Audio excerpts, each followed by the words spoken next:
खट खट। बहुत ही भयानक सपना था। उफ, ये मुझे बार बार क्यों आ रहा है? क्या मैं सही में देवता मुझसे नाराज़ हैं? ओह, अभी तो आधी रात लगती है। एक जानी पहचानी आवाज़ सुनाई दी तभी, और वो आवाज़ थी जैन की। क्या हुआ भेड़िया? कुछ नहीं जैन, सिर्फ एक सपना था। फिर वही सपना देखा भेड़िया? हाँ जैन। ओफ, आओ बैठो, तुम्हें अपने बारे में बताता हूँ। ये है 50,000 वर्ष पहले का भारत।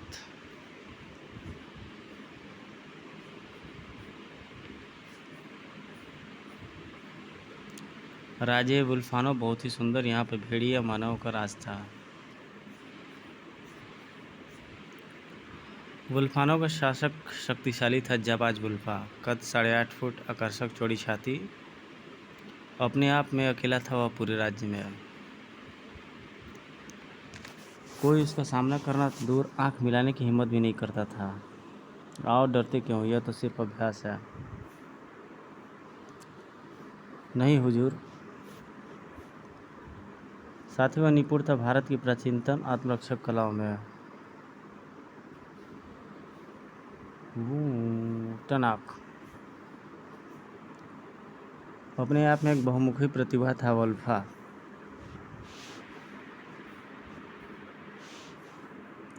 शिकार वुल्फा की जान थी, इसलिए निकट के जंगलों में जाकर अक्सर शिकार किया करता था वुल्फा। उनके विल्फाना राज्य के साथ था जंगल के इस तरफ एक दूसरा राज्य कोंकणी, जहाँ पे इंसानों का राज था।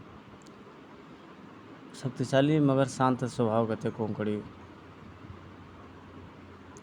स्त्रियां सुंदर कोमल, पुरुष बलवान। कोंकणी की राजकुमारी थी सुरगया, सुंदरता की जीती जागती प्रतिमा। नाम के अनुरूप सुरगया, साथ ही शिकार की भी उतनी शौकीन।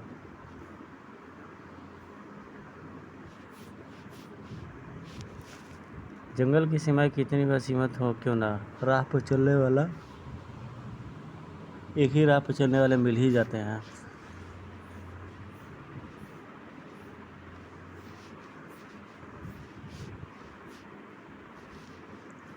अगले ही पल दो कमानों से दो तीर एक ही समय में एक ही लक्ष्य की ओर बढ़े।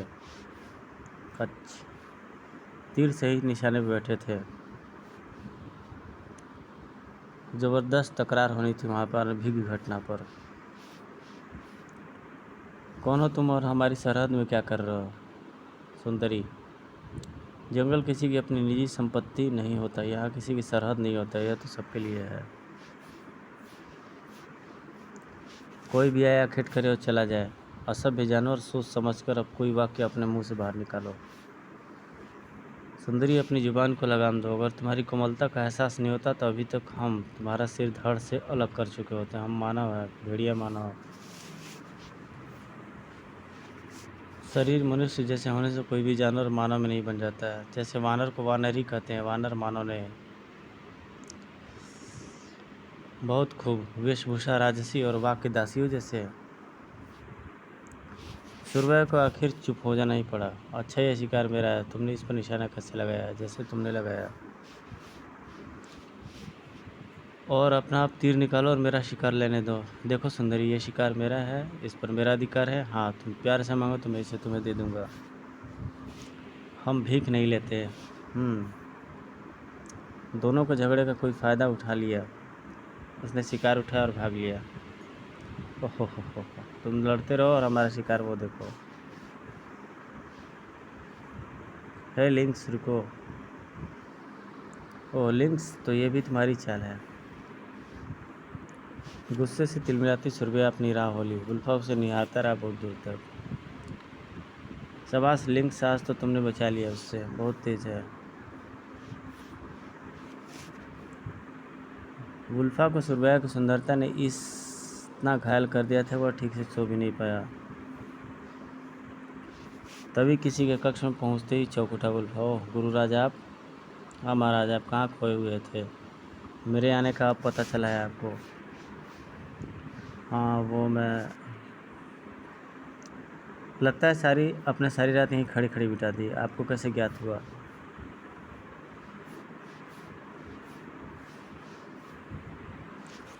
आपके चेहरे की रेखाएं पढ़कर महाराज आप भूलते हैं कि आखिर हम भी आपके गुरु हैं, इसलिए हम आपकी एक बात की खबर रखते हैं, एक एक बात की खबर रखते हैं।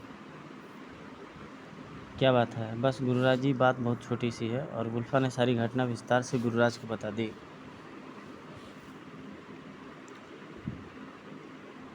ये सब तो ठीक है महाराज, लेकिन वो मनुष्य कन्या है। ठीक है, कोई उपाय सोचते हैं, क्योंकि अगर बात हो गई तो व्यर्थ हमारी दुश्मनी कोंकणी से हो जाएगी, वो हमसे अधिक शक्तिशाली है। लेकिन गुरुराज, मैं अब उसके बिना नहीं रह सकता। गुल्फा अगले दिन फिर शिकार पर निकला, वह सोचकर कि शायद फिर ही से सुरव्या मिल जाए। लेकिन किस्मत रोज़ रोज़ साथ नहीं देती। सारे दिन जंगल भटकने के बाद गुल्फा किले की ओर लौट पड़ा। शिकार तो मिल गया, लिंक्स, मगर जिसके लिए हम भटक रहे वो नहीं मिला।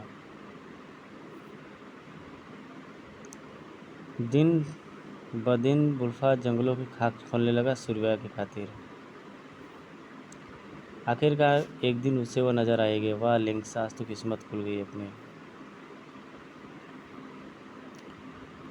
नमस्कार सुंदरी, हमने तुम्हारे कारण रोज आखिर जंगल की खाक छानी, आखिरकार आज मिली हो। जंगली इंसान, तुम्हें इस गुस्ताखी की ज़बरदस्त सज़ा हो सकती। जानते नहीं हम कोकड़ी की राजकुमारी सुरव्या हैं। आपकी जुबान से तो नहीं लगता कि आप राजकुमारी हैं।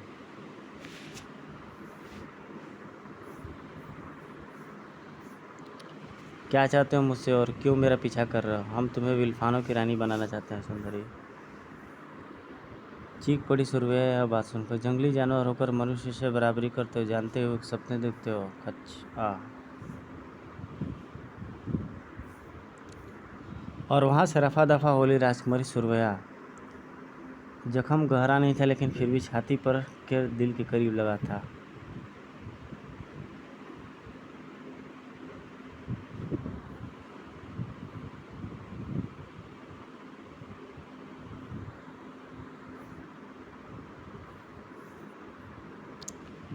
शायद तुम्हें अपनी गुस्ताखी को समझ लिया होगा, अगर फिर कभी ऐसा किया तो गर्दन अलग कर दूंगी।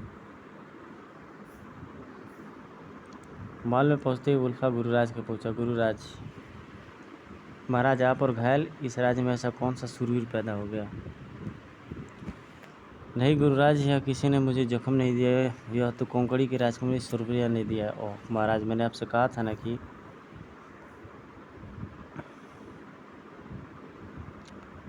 नहीं गुरुराज, अब हम उसके बिना नहीं रह सकते।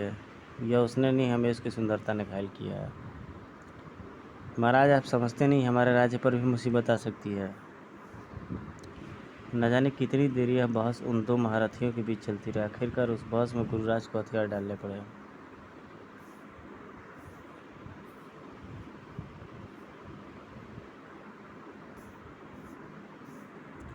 ठीक है महाराज, मैं एक ऐसा सम्मोहन तैयार करूंगा कि वो आपके वश में हो जाएगी। धन्यवाद गुरुराज, यह आपकी कृपा हम पर होगी। इसमें धन्यवाद कैसे महाराज, हम आपको दुखी वो तो नहीं देख सकते। अच्छा महाराज, मैं चलता हूँ, अब कल ही आपसे मुलाकात होगी। प्रणाम गुरुराज। बेचैन रहा बुल्फा सारी रात कि वो कामयाब हो पाएगा भी कि नहीं। अगली सुबह बुल्फा के लिए एक चुनौती भरी सुबह थी। गुरुराज अभी तक आए क्यों नहीं? उसी क्षण दरबान के गुरुराज के आगमन की सूचना दी। अरे गुरुराज, जल्दी भेजो अंदर। जी महाराज।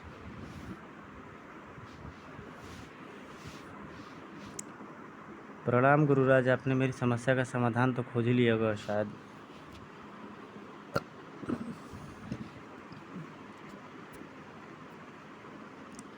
आयुष्मान भव महाराज, मैंने अपनी सारी तंत्र विद्या का निचोड़ इस कार्य में लगा दिया। शीघ्र ही बताइए गुरुराज, मैं बहुत बेचैन हूँ उसके लिए। सुनो महाराज, यह मंत्र सिर्फ एक ही बार कार्य करेगा, इसका इसे प्रयोग बहुत सावधानी से करना।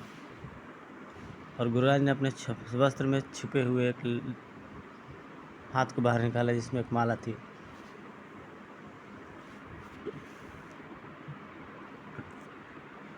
लीजिए, यह 18 मणिकों की माला है। माला बिल्कुल चमकती हीरे जैसी थी। लेकिन ध्यान रहे कि इस माला के 18 मणिक किसी के समक्ष प्रस्तुत करने पर सिर्फ एक बार में उसे सम्मोहित करते हैं, अर्थात अन्यथा फिर कभी नहीं परवत बस। और इसे इस्तेमाल भी सिर्फ आप ही कर सकते हैं और कोई नहीं। जी गुरुराज। इसलिए जब इस माला का आप प्रयोग करें तो सिर्फ उस व्यक्ति के आगे ही इस माला को अपने वस्त्रों में से निकालें, अन्यथा छुपा रहे हैं। वुल्फा खुश होता अपनी उपलब्धि पर। धन्यवाद गुरुराज। धन्यवाद तो सही महाराज, लेकिन हमें बहुत सी समस्याओं का सामना भी करना पड़ सकता है। हम समझते गुरुराज, लेकिन हम मजबूर हैं। ठीक है महाराज, आप जैसा उचित समझे करें। लेकिन साथ ही चुप हो गए गुरुराज, जैसे भविष्य के कई राज छुपा लिए हैं उन्होंने। और गुरुराज लौट पड़े वापस। वुल्फा सब बातों से बेखबर खुश था। फिर सिलसिला हुआ जंगलों की खाक छानने का। लेकिन मेहनत करने वाला सफल जरूर होता है। लिंक्स देखो हो रहा हमारा शिकार। सुरवा विल्फा को देख तिल मिला उठी। वो जिद्दी जंगली, मेरा रास्ता छोड़ दो, नहीं तो तुम्हें इसकी बड़ी कीमत चुकानी पड़ेगी। सुंदरी, हम कभी पीछे मुड़कर नहीं देखते, नहीं मौत से डरते हैं। तुम्हारी इतनी हिम्मत कि तुम मुझसे परिचित होने के बावजूद जुबान लड़ाओ। अगले पल सुरव्या ने तलवार का जबरदस्त वार किया। बचो जंगली। स्वुश। आज तो पूरी तैयारी से आई हो सुंदरी। खन्ना। अगले पल वुल्फा ने तलवार के बदले हुआ 18 मणिकों की माला को निकाल दिया। आज नहीं जीत पाओगे तुम मुझसे सुंदरी। उस चमत्कार का आभास मिलना था सुरव्या को। अगले ही क्षण 18 मणिकों की शक्ति इकट्ठी कर एक किरण पुंज बदल कर सुरव्या की ओर चली और जा लगी सुरव्या को।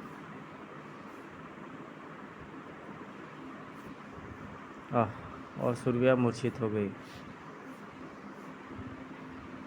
वुल्फा एक क्षण तो चकित हो गया, लेकिन ज़्यादा समय नहीं लगा सुरव्या को होश आने में।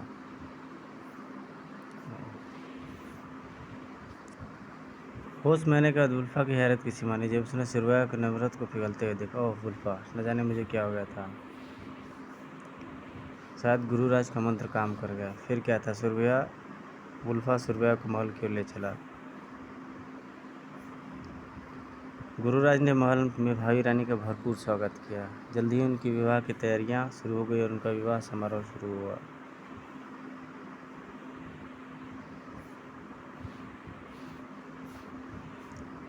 उधर कोंकणी में सुरव्या के रात्रि तक लौट के न आने पर तलाश शुरू हुई। ढूंढो राजकुमारी को, सारा जंगल छान मारो। महाराज, कहीं ऐसा तो नहीं किसी जानवर ने? विनायक जी, हमारी बेटी कोई साधारण बेटी नहीं है, जंगल की शेरनी है वो। रात में मशालों की रोशनी में शुरू हो गई राजकुमारी की। ऐसे अंधेरे में तो कुछ भी ज्ञात नहीं होता, कैसे ढूंढ पाएंगे राजकुमारी जी को? ढूंढो वरना सिर कलम कर दिए जाएंगे। इधर महल में परिवारजनों में बेचैनी बढ़ रही थी। महाराज, मेरी बेटी मुझे लाकर दीजिए। हम तलाश तो करवा रहे हैं महारानी। और उधर तलाश बढ़ रही थी। कोंकणी के सैनिकों ने पूरा जंगल छानने में 2 महीने बिता दिए, लेकिन उन्हें राजकुमारी सुरव्या नहीं मिली। महाराज, हमने सारा जंगल छान मारा और यहाँ तक कि शेरों आदि की मांदों में घुस के देख लिया, लेकिन कोई सफलता नहीं मिली।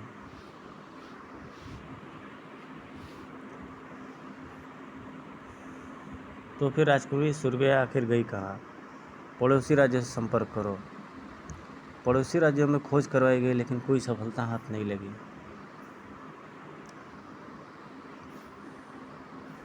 राजकुमारी कहाँ गई? क्या ज़मीन निकल गया या आसमान खा गया? वो अनभिज्ञ थे जंगल के उस पार उल्फानों की भीड़ मानव से। नहीं जानते थे कि सुरव्या कहाँ हो सकती। समय तिल तिल कर बीतता जा रहा था। पता भी नहीं चला कब 5 माह बीत गए। सेनापति अश्वत्थामा इस बात को हो गया। आप क्या कर रहे हैं अब तक? हम अपनी तरफ से पूरी कोशिश कर रहे हैं महाराज, लेकिन आप राजकुमारी को नहीं ढूंढ सकते। यहाँ पर सारे 5 माह से चिंतित थे और वहाँ सुरव्या वुल्फा की विवाहता होने के बाद चैन से ज़िंदगी बिता रही थी।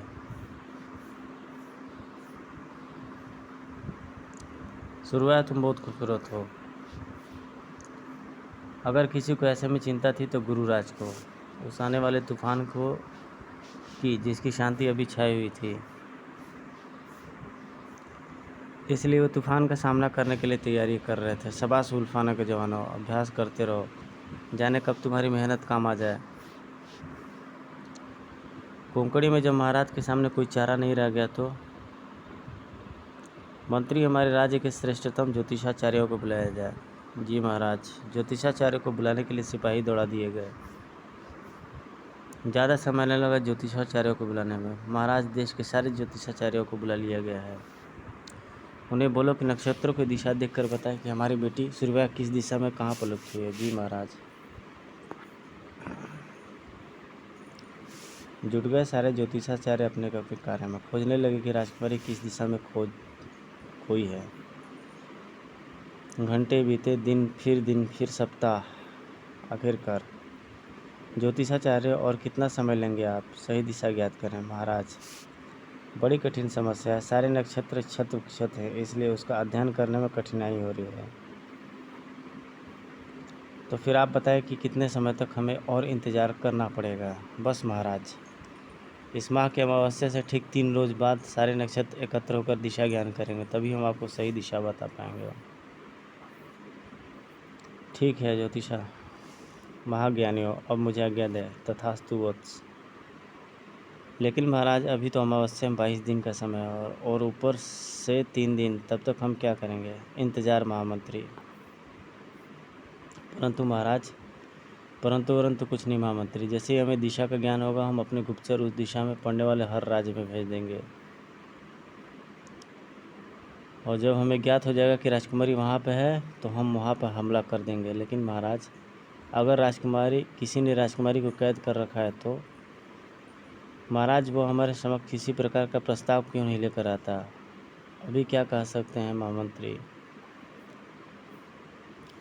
अमावस्या के ठीक तीसरे दिन। कहिए ज्योतिषाचार्य, क्या खोज निकाला आपने? हम जानते हैं कि इच्छुक है, क्योंकि हमारी राजकुमारी को खोए हुए लगभग 1-7 माह हो गए हैं। चिंता न करें महाराज, हमने दिशा जान ली है। आप बेटी को पूर्वी दिशा में होने का पता चलता है। लेकिन हाँ महाराज, वहाँ पर राजकुमारी क्या ज्योतिषाचार्य, क्या उनको? नहीं महाराज, वो ठीक है। शायद या तो वो आपको भूल गई या कुछ और। हम समझ गए ज्योतिषाचार्य, इसलिए हमने वहाँ उस दिशा में पहले गुप्तचरों को भेजने का निश्चय लिया है। परंतु महाराज, पूर्वी दिशा में तो सिर्फ 3 ही राज्य हैं। हमें ज्ञात है महामंत्री जी। लेकिन महाराज, उन 3 राज्यों में तो हम अपने दूत भेजकर पता कर चुके हैं। लेकिन इस बार हम अपने श्रेष्ठतम गुप्तचर भेजेंगे। जी महाराज। रात के अंधेरे में ही गुप्तचर ज़्यादा काम किया करते हैं, इसलिए गुप्तचरों को रात में उन तीनों राज्यों की ओर रवाना कर दिया गया। यह सिलसिला लगभग 3 महीने चलता रहा।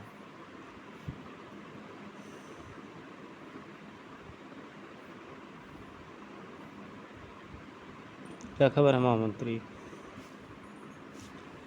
महाराज, वहाँ उन्होंने सारा राज्य छान मारा, लेकिन कुछ भी हाथ नहीं लगा। ऐसा कैसे हो सकता है? ज्योतिषाचार्यों की बात गलत नहीं हो सकती।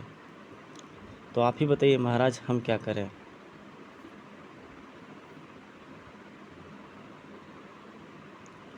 हम ज्योतिषाचार्यों से फिर बात करेंगे। ज्योतिषाचार्यों के पास? नहीं महाराज, नक्षत्रों की बात गलत नहीं हो सकती। हमारी जानकारी के अनुसार राजकुमारी उसी दिशा में है। शायद आप भूल रहे हैं महाराज कि उस दिशा में एक जंगल है और शायद उसके आगे कोई अन्य राज्य है। हाँ ज्योतिषाचार्य, आपकी बात में दम है। हमने ये सोचा ही नहीं था कि जंगल के पीछे भी कोई राज्य हो सकता है, परंतु वहाँ पर हम जांच कर चुके हैं।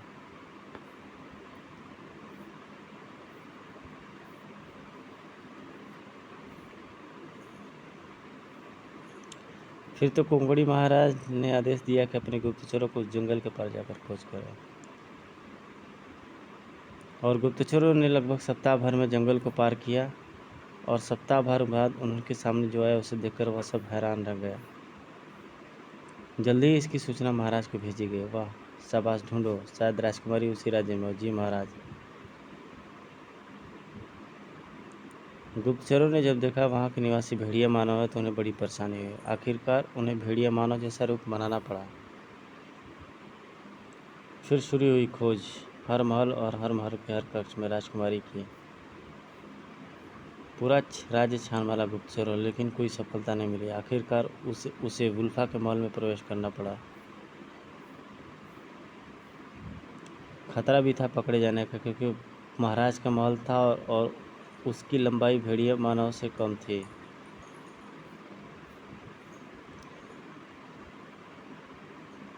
महाराज के महल की तलाशी लेते लेते गुप्तचर महाराज के कक्ष तक पहुंच गया।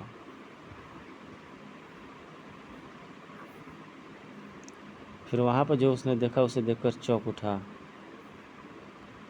ओह, ये मैं क्या देख रहा हूँ। फिर भी मुझे सावधानी से काम लेना होगा।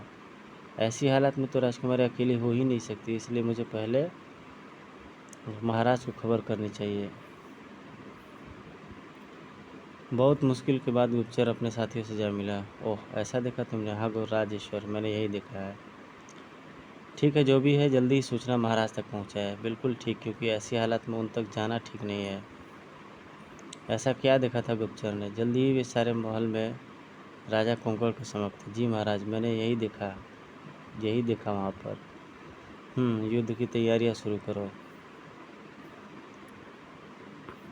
चाहे कुछ भी हो जाए, हम राजकुमारी को लेकर ही आएंगे। सेनापति जी।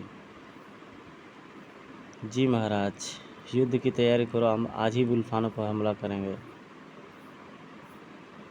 और सेनाओं को कुछ करने में ज़्यादा देर नहीं लगी।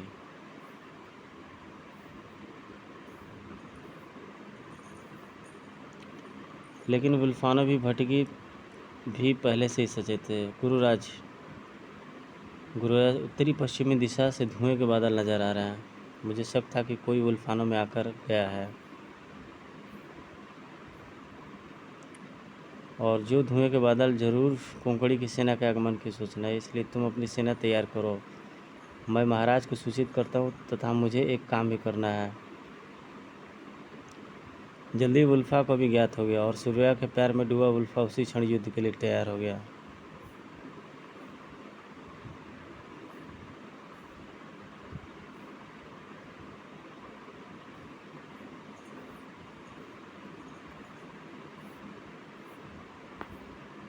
ज़्यादा समय न लगा था दोनों देशों की सेनाओं को युद्ध के मैदान में आमना सामना करने के लिए।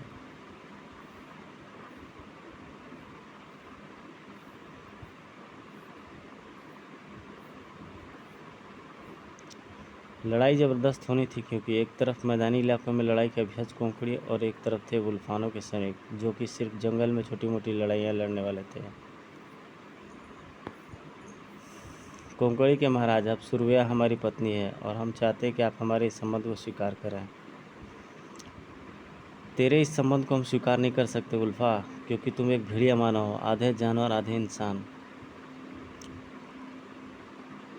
राजा वुल्फा, अपने और अपने सैनिकों की तबाही से बचाना चाहते हो तो सुरव्या को हमारे हवाले कर दो।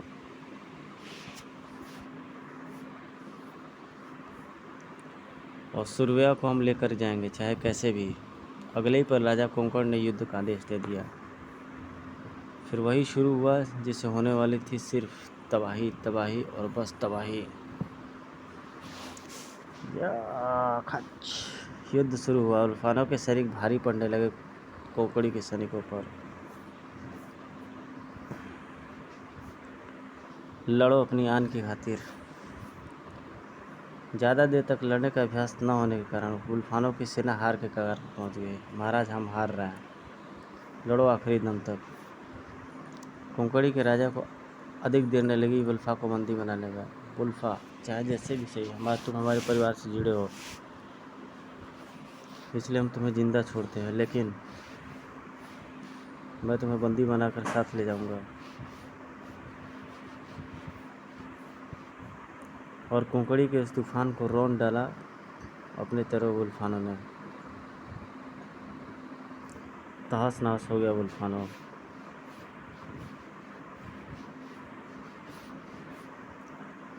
कोंकणी राजा ले गए अपने वुल्फानों को, तथा साथ बंदी बना लिया वुल्फा को भी। कोंकणी पहुंचने पर राजकुमारी का सम्मोहन तोड़वाने के लिए मांत्रिक को बुलाया गया। महाराज, वह सम्मोहन तो मालिकों का सम्मोहन है, मैं जल्दी ही तोड़ दूंगा। आप मुझे 18 मणिक मंगा दीजिए।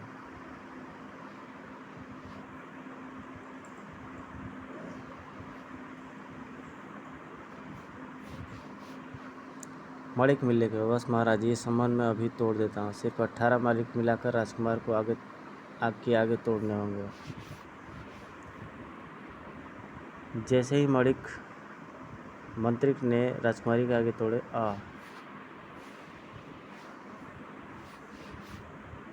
राजकुमारी बेहोश हो गए। और जब होश आया तो अपना उल्फाना कहते भूल चुकी थी। ओह पिताजी, मुझे ऐसा क्यों लग रहा है कि जैसे वो बहुत समय से सो रही थी। हुआ कुछ नहीं बेटी, तुम्हें लग रहा है। वहाँ तो राजकुमारी वापस उस अवस्था में आ गई जहाँ से हो गई थी, लेकिन यहाँ वह व्यक्ति जो राजकुमारी को उस अवस्था में पहुँचाने वाला था, प्रतिशोध की अग्नि में जल रहा था।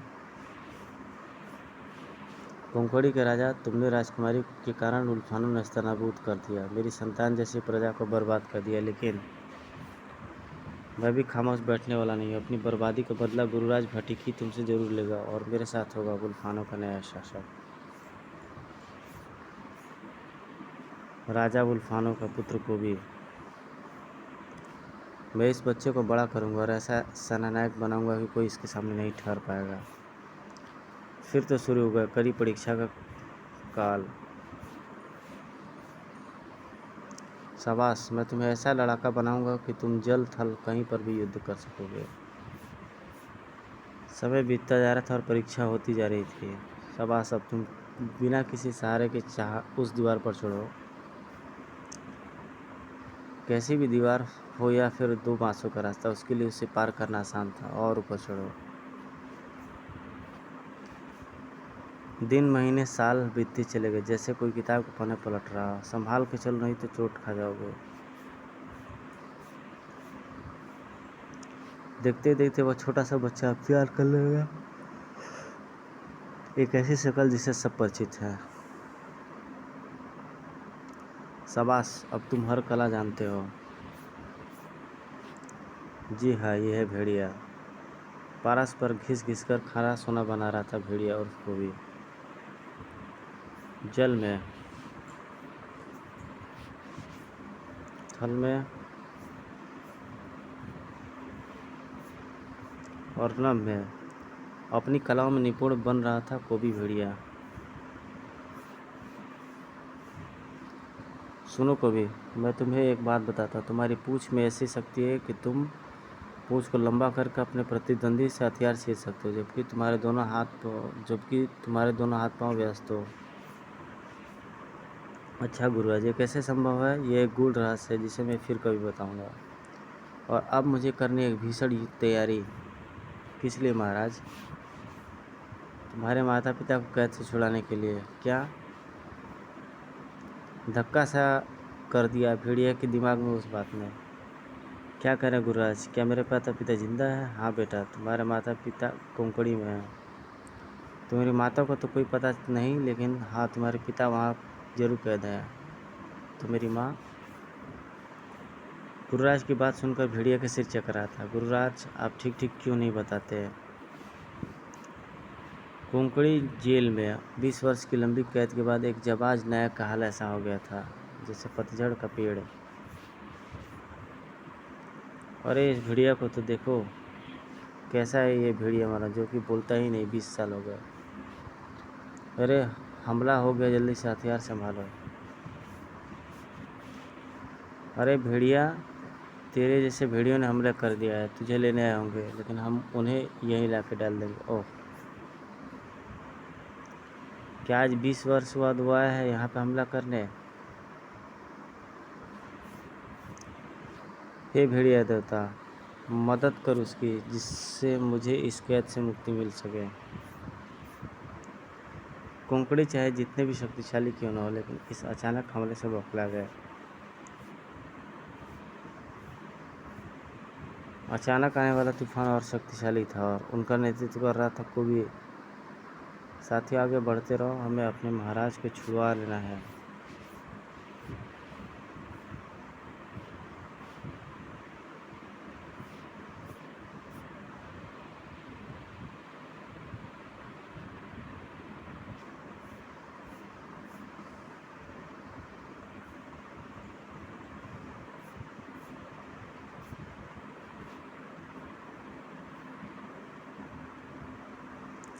अरे भेड़ी जानवर, तेरे से भेड़ियों ने हमला कर दिया।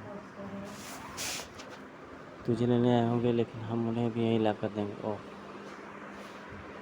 क्या आज 20 वर्ष बाद वो आया है यहाँ हमला कर रहे हैं? कोंकणी चाहे कितने भी शक्तिशाली क्यों न हो, लेकिन इस अचानक हमले से बौखला गया। अचानक आने वाला यह तूफान शक्तिशाली था। साथी आगे बढ़ते रहो, हमें अपने महाराज को छुड़ाना है। उनका नेतृत्व कर रहा था कोबी। महल की सीमा, गली कूचे महल, आगे बढ़ते रहो। सब पर अधिकार करते जा रहे थे भेड़िया वाला, और अधिकार करते करते वो जा पहुंचे राजमहल तक, जहाँ पर राजा कोंकण अपने पुत्र सहित मोर्चा संभाले था। वो भेड़िए इतने शक्तिशाली हो जाएंगे, मैंने सोचा भी नहीं था पिताजी।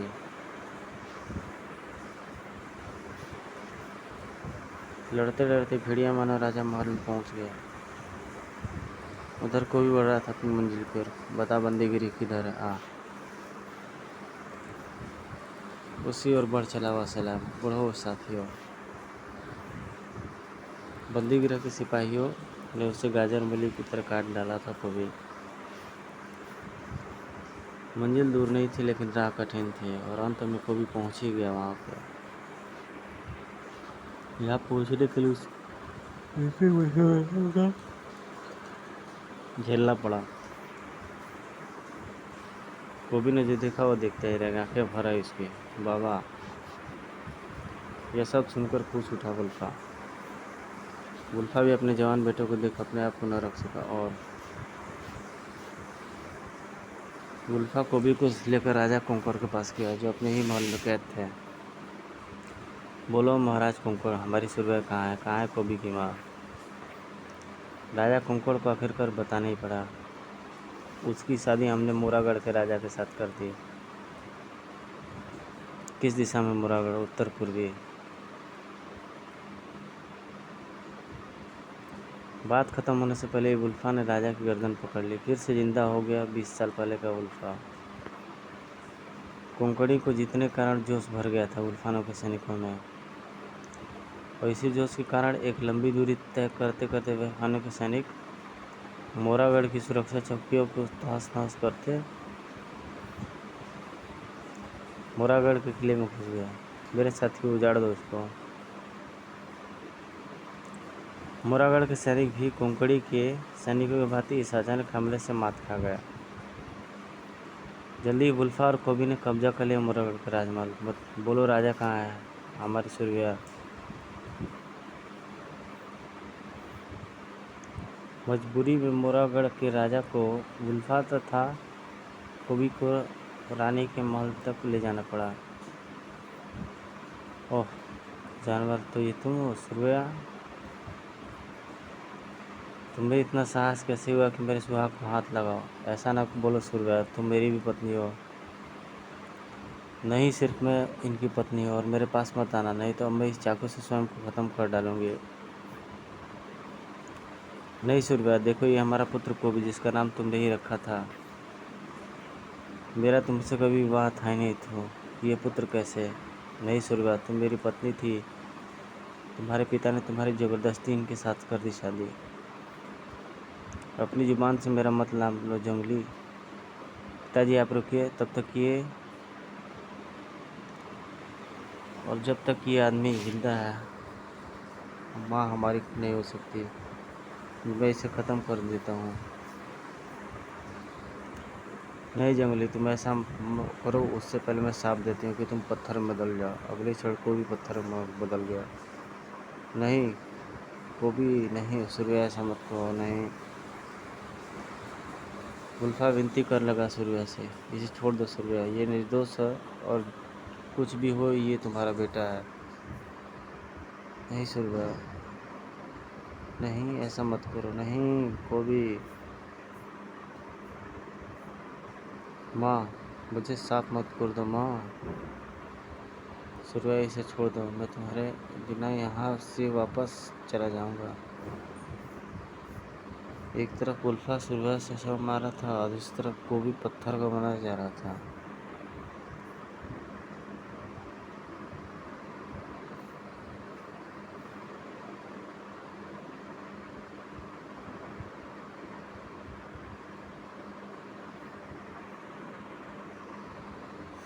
एक तरफ उल्फा सुरवा से क्षमा मांग रहा था और दूसरी तरफ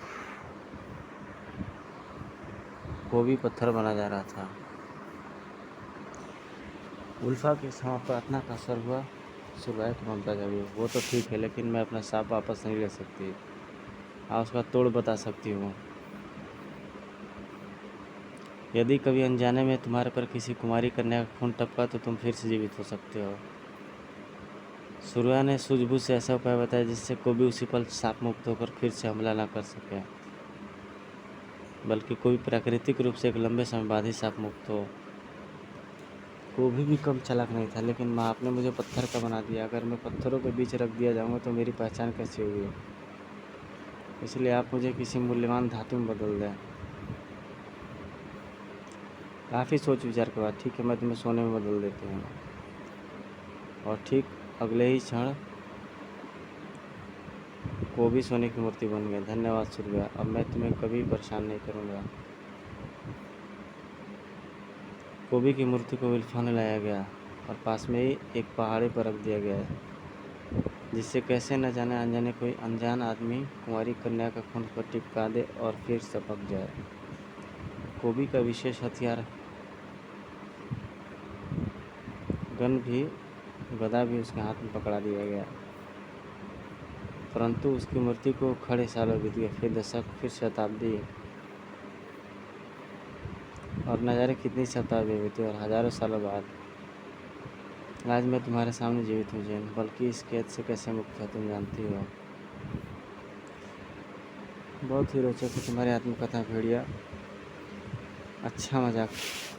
मैं तो सोच भी नहीं सकती कि एक 50,000 के जवान व्यक्ति से बात कर रहा हूँ। अच्छा मजाक करती जेल। अच्छा बढ़िया। जब सब बूढ़े हुए तो तुम क्यों नहीं हुए बूढ़े अभी तक? क्योंकि मेरी उम्र अगले ही दिन, सांप वाले दिन ही रुक गई थी, यानी कि तुम 20 वर्ष के हो।